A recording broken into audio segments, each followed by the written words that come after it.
Chers amis, c'est un plaisir de pouvoir se retrouver pour échanger, pour considérer la parole de Dieu en ce matin. Mais avant de rentrer dans le vif du sujet, je vous invite, là où vous êtes, à incliner la tête, fermer les yeux et faisons cette prière ensemble. Notre Dieu et notre Père, nous te disons merci pour ta parole qui est la vérité.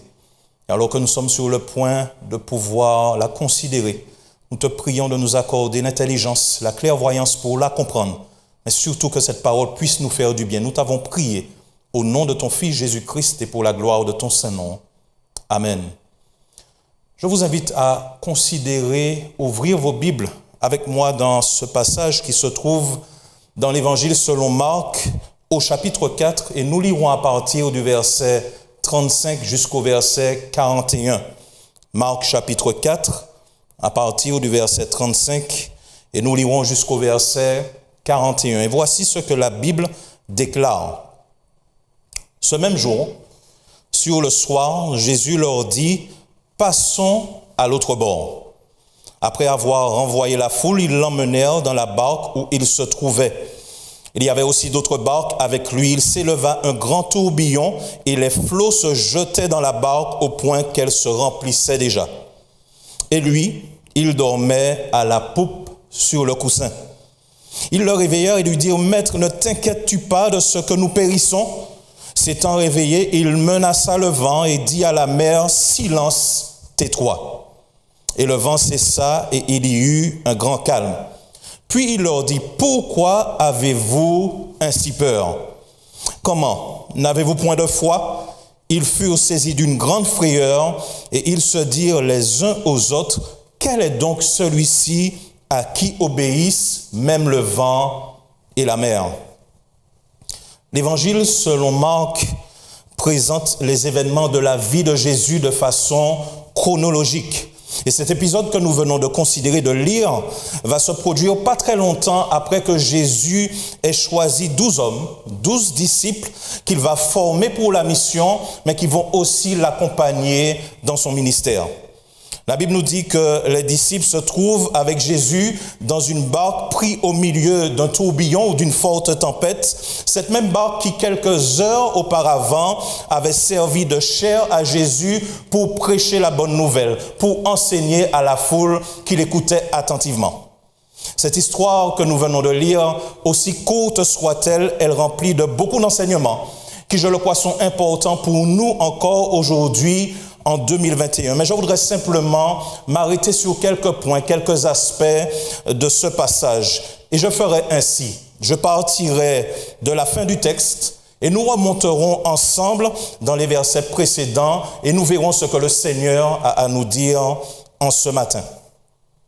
Tout d'abord, remarquez ce que les disciples, après s'en être sortis grâce à l'intervention de Jésus, diront au verset 41, je le lis à nouveau. Ils furent saisis d'une grande frayeur, la Bible nous dit.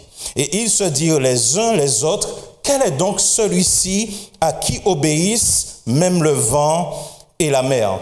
On a l'impression qu'ils sont maintenant, ces disciples, plus effrayés du miracle que Jésus vient d'opérer que de la tempête qui menaçait leur vie il y a quelques instants. Et ils posent la question, qui est cet homme? Quel est donc celui-ci? Et je profite de l'occasion pour rebondir sur la question des disciples et vous la poser à votre tour pour vous qui regardez. Qui est cet homme? Qui est cet homme pour vous? Qui est Jésus pour vous? Frères et sœurs, chers amis, il est important de connaître Jésus.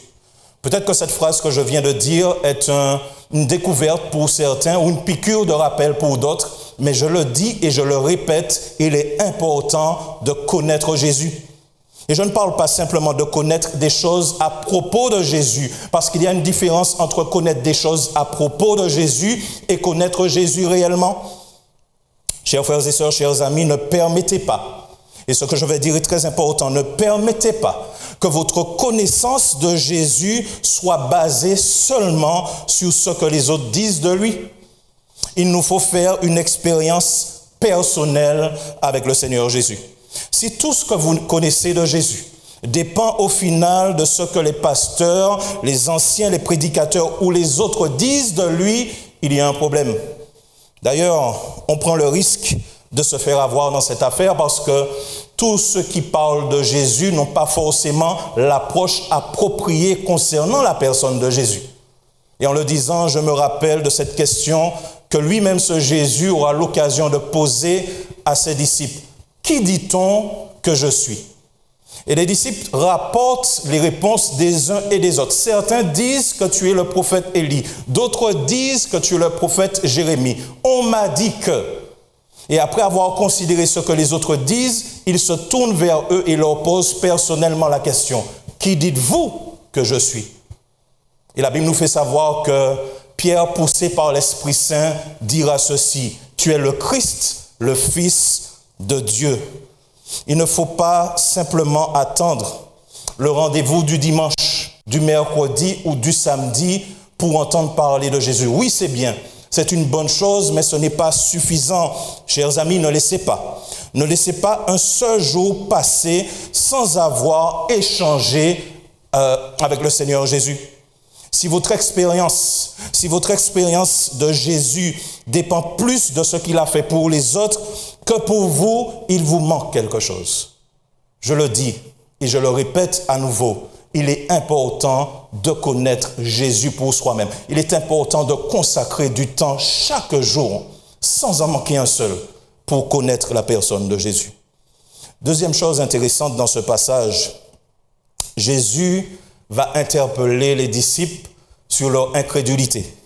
Et il leur pose la question au verset 40. Après que Jésus ait calmé la tempête et calmé la mer qui était déchaînée, il se tourne vers eux et leur pose cette question. Pourquoi avez-vous ainsi peur? Comment? N'avez-vous point de foi? Alors, on pourrait se poser la question, mais Jésus leur dit ça et c'est peut-être facile pour lui. Jésus est resté calme, tellement calme qu'il a pu dormir, la Bible nous dit, à la poupe sur le coussin, pendant que cette tempête était déchaînée.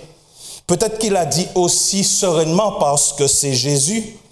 Et comme d'ailleurs certains le pensent, beaucoup pensent justement que Jésus avait un avantage comparativement au reste du commun des mortels, que Jésus était au-dessus des autres humains.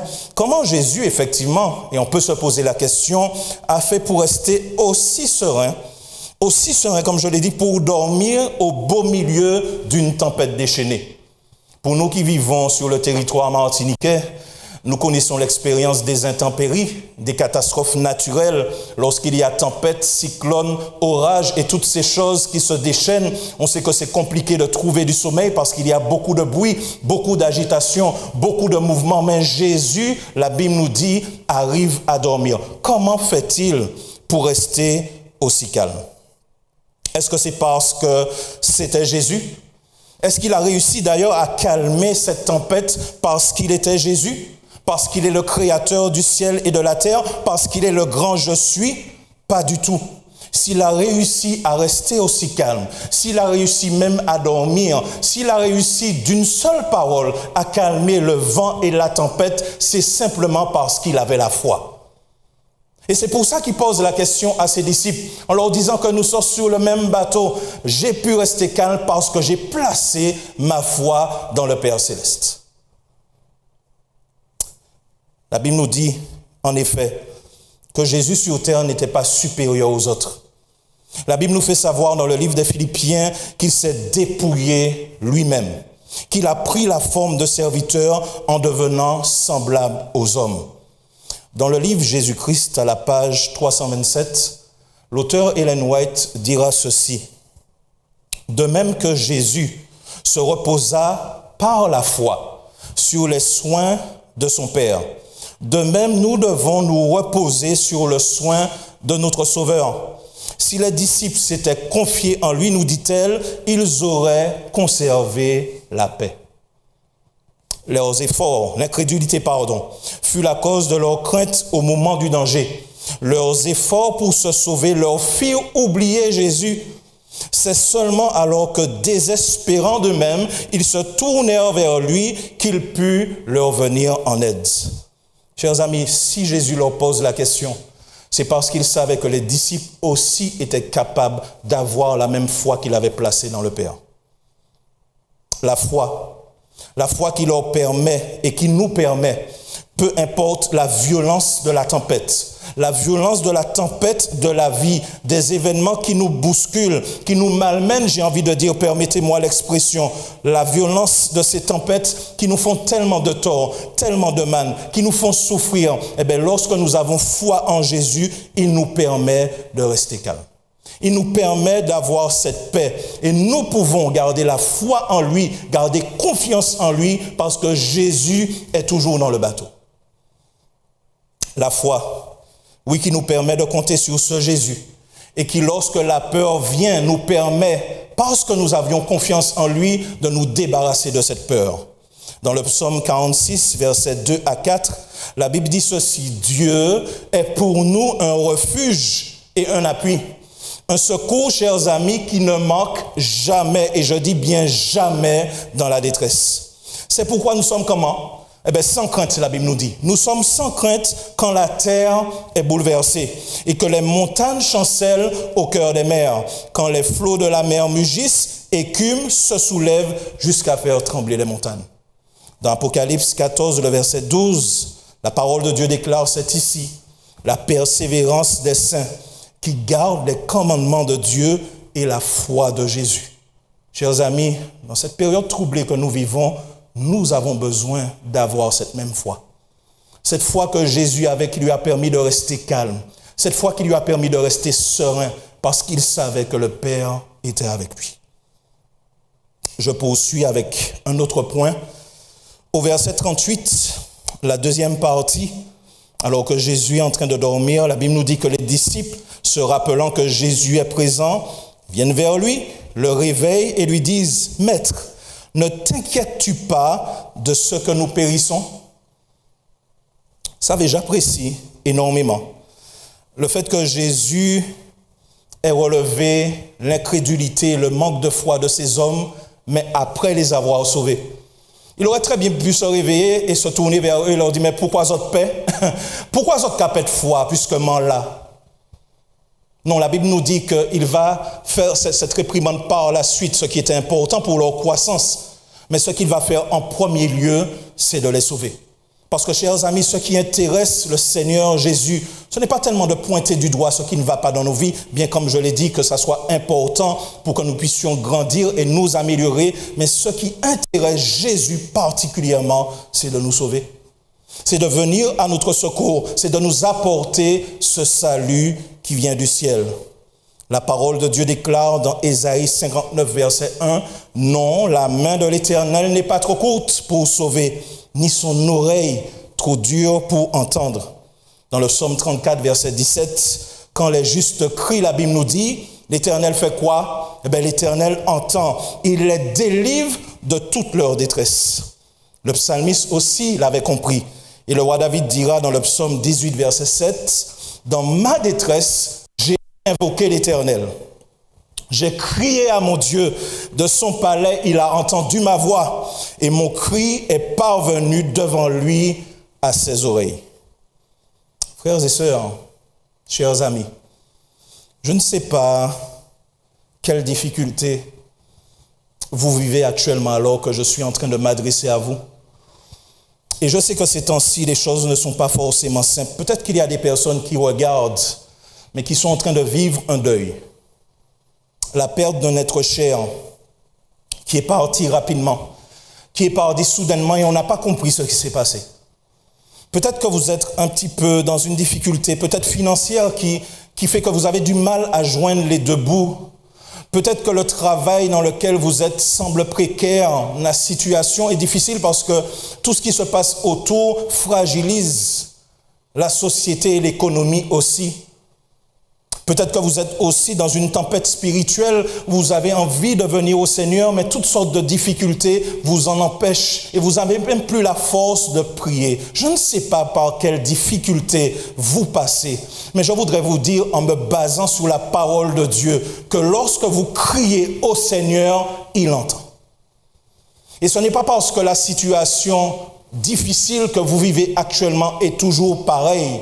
Ce n'est pas parce que les choses ne se sont pas encore débloquées. Ce n'est pas parce que les choses ne se sont pas encore arrangées que ça veut dire que Dieu n'a pas entendu. Oui, il entend. Il entend vos cris. Il entend vos douleurs et même vos larmes sont un langage que Dieu comprend. Remarquez dans le texte que nous avons lu que ce n'est pas le bruit de la tempête, ce n'est pas la violence de cette tempête, ce n'est pas l'eau de cette mer déchaînée qui rentrait dans le bateau qui a réveillé Jésus. C'est le cri de ses disciples. C'est au moment où ils ont fait appel à lui que l'oreille de Jésus n'a pas pu rester insensible. Je le dis et je le répète, peu importe la violence de la tempête que vous traversez, lorsque vous criez à Dieu, il vous entend. Je poursuis avec ce dernier point. Et je vais me baser encore sur cette lecture dans le livre Jésus-Christ, à la page 327. Et l'auteur nous dit ceci. Combien de fois faisons-nous l'expérience des disciples? Quand éclatent les tempêtes de la tentation, quand l'éclair brille et que les vagues s'amoncellent sur nous, nous combattons seuls contre l'orage, oubliant qu'il y a quelqu'un qui peut nous aider. Nous nous confions en nos propres forces jusqu'à ce que, ayant perdu tout espoir, nous soyons près de périr. Alors nous nous souvenons de Jésus et notre cri ne sera pas vain. Je m'appuie sur ce texte pour expliquer une chose qui s'est produite. Lorsque les disciples appellent Jésus, ils le font en dernier recours. Ils vont essayer par leur propre force de pouvoir se débattre et se sortir de cette tempête.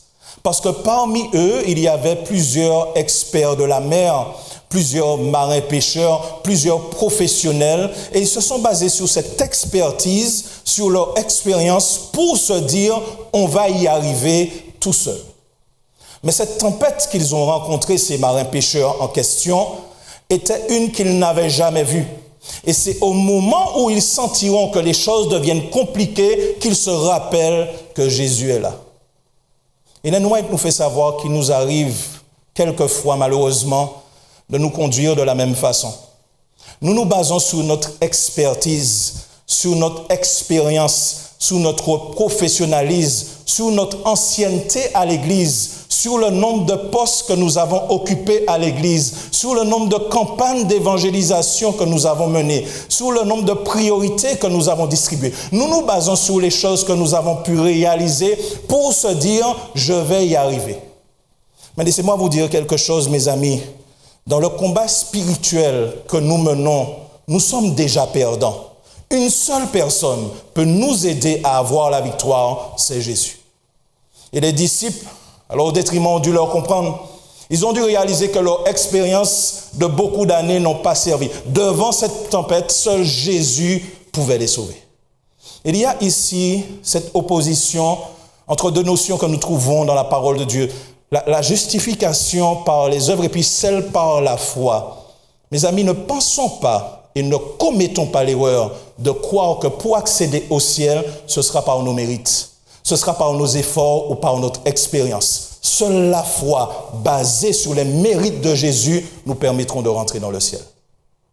Et je voudrais encourager tout un chacun, alors qu'il est en train de lutter, de se rappeler que celui qui doit combattre pour lui n'est pas lui-même, mais c'est Jésus. Laissez le Seigneur combattre pour vous. Laissez Jésus remporter la victoire pour vous. Il n'a jamais perdu ni bataille, ni guerre, et ce n'est pas aujourd'hui que ça va commencer.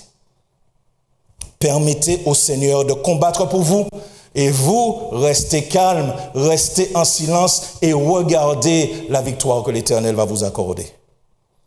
Ce que Jésus désire, chers amis, c'est de nous donner sa paix. Et la paix de Jésus n'est pas n'importe quelle paix. Il aura l'occasion de le dire dans l'Évangile selon Jean, au chapitre 14, le verset 27.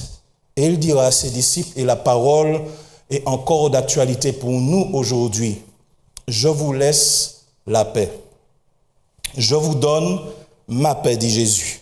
Je ne vous donne pas comme le monde donne, que votre cœur ne se trouble point et ne s'alarme point. » savez, la différence entre la paix que nous trouvons dans ce monde et la paix que Jésus offre, c'est que la paix dans le monde est relative aux circonstances et aux événements. Ça veut dire quoi? Ça veut dire que si mes placards sont remplis, mon frigidaire est plein, qu'il y a de l'essence dans la voiture et surtout que le compte en banque est bien garni, alors je suis en paix. Mais Jésus nous dit que même s'il ne reste pas beaucoup d'euros, même s'il n'y a pas beaucoup de boîtes de conserve, même si la voiture est un petit peu en panne, je te donne ma paix. Parce que la paix de Jésus nous permet de rester calme même lorsque tout va mal. Parce que nous savons que nous ne sommes pas seuls, mais que Jésus est toujours dans la barque avec nous. Voici la paix que Dieu nous donne. Alors mes amis, en nous pas paix, en nous pas paix, mais ayons confiance dans le Seigneur. Parce que nous savons qu'avec Jésus dans le bateau, je peux rire de la tempête. Frères et sœurs, chers amis, que notre prière en ce matin soit semblable aux paroles de ce chant, même si les océans se déchaînent. Je les traverserai avec toi. Père, je sais que tu domines les tempêtes et donc je suis tranquille, je suis calme, je suis serein, je suis en paix car tu es là. J'ai voulu présenter ce message en ce matin parce que j'observe et je constate que depuis quelques mois, nous sommes très agités. Depuis quelques mois, même les chrétiens les plus fervents peuvent se retrouver dans la situation où ils sont découragés. Depuis quelque temps, quelques semaines, quelques jours, nous sommes ballottés dans tellement d'informations qu'on s'y perd. Et on reçoit tellement de choses contradictoires que finalement, nous sommes en train de nourrir quelque chose qui n'est pas sain et pas serein. J'ai voulu prêcher ce message pour rappeler que malgré la violence de la tempête, Jésus est toujours dans le bateau avec nous. Et s'il est toujours dans le bateau avec nous, ça veut dire qu'il est toujours au contrôle. Ça veut dire qu'il a toujours la puissance de calmer cette tempête. Ça veut dire que c'est lui qui aura le dernier mot. Alors, chers amis, je voudrais nous inviter, vous et moi, en ce matin, à recevoir de Jésus sa paix. Que nous puissions arrêter d'être agités. Il est temps, mes amis, il est temps, chers frères et sœurs, d'arrêter de nourrir la peur pour nourrir notre foi. Permettez-moi de répéter ceci. Le moment est venu d'arrêter de recevoir toutes sortes d'informations. Je ne dis pas de ne pas regarder les nouvelles, mais arrêtons de tout prendre, d'emmagasiner ces choses qui nourrissent la peur. Arrêtons de nourrir notre peur pour nourrir notre foi. Et pour nourrir notre foi, il faudra passer du temps de qualité dans la parole de Dieu. Il faudra redoubler dans la prière. Il faudra demander à Dieu chaque jour la force de continuer le combat et de permettre au Seigneur de combattre pour nous, de nous aider à persévérer et surtout d'être fidèles jusqu'à la fin. Oui, chers amis, c'est là ma prière pour vous. Que le Seigneur, effectivement, nous accorde du courage, nous accorde de la force, mais nous accorde surtout sa paix. Que nous restions calmes, que nous restions sereins, même si les événements, même si les tempêtes sont déchaînées, Jésus est encore avec nous dans le bateau. Je vous invite à prier avec moi et demandons au Seigneur de placer dans notre cœur cette paix qui nous permettra de rester sereins, de rester calmes et de nous rappeler que Jésus revient nous chercher pour nous emmener dans un endroit où tout sera que gloire, félicité et amour pour l'éternité. Prions ensemble. Notre Dieu et notre Père, merci pour ta parole. Merci pour tes promesses. Merci pour l'assurance que tu nous donnes que lorsque nous sommes découragés, lorsque nous sommes au plus bas, lorsque nous avons peur, lorsque nous crions à toi, tu es encore là avec nous. Merci Seigneur de nous accorder cette force de tenir bon. Merci de relever notre tête. Merci de nous accorder le baume du réconfort pour ceux et celles qui ont perdu un être cher. Merci Seigneur pour l'espérance que nous avons en Jésus. De savoir qu'un jour il reviendra nous chercher pour nous emmener dans un pays où la mort ne sera plus, pour nous emmener dans ce pays où les cris, les douleurs et les pleurs cesseront, parce qu'avec Jésus, ce sera la félicité pour l'éternité. Et alors que certains sont touchés par le deuil, alors que certains sont touchés par le découragement, alors que certains passent par des moments difficiles dans la famille, au travail, financièrement, nous te prions, Seigneur, d'agir puissamment pour chacun.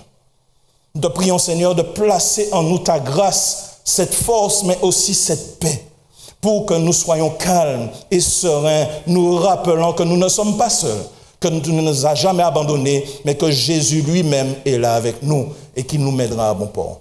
Oui, Seigneur, merci. Merci de nous entendre du haut des cieux.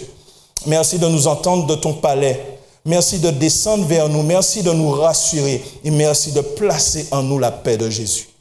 Que ta bénédiction repose sur chacun et que ton nom soit glorifié. Nous t'avons prié au nom de Jésus et pour la gloire de ton Saint-Nom. Amen. Chers amis, que l'Éternel vous bénisse, qu'il vous garde, qu'il vous accorde sa paix et à très bientôt.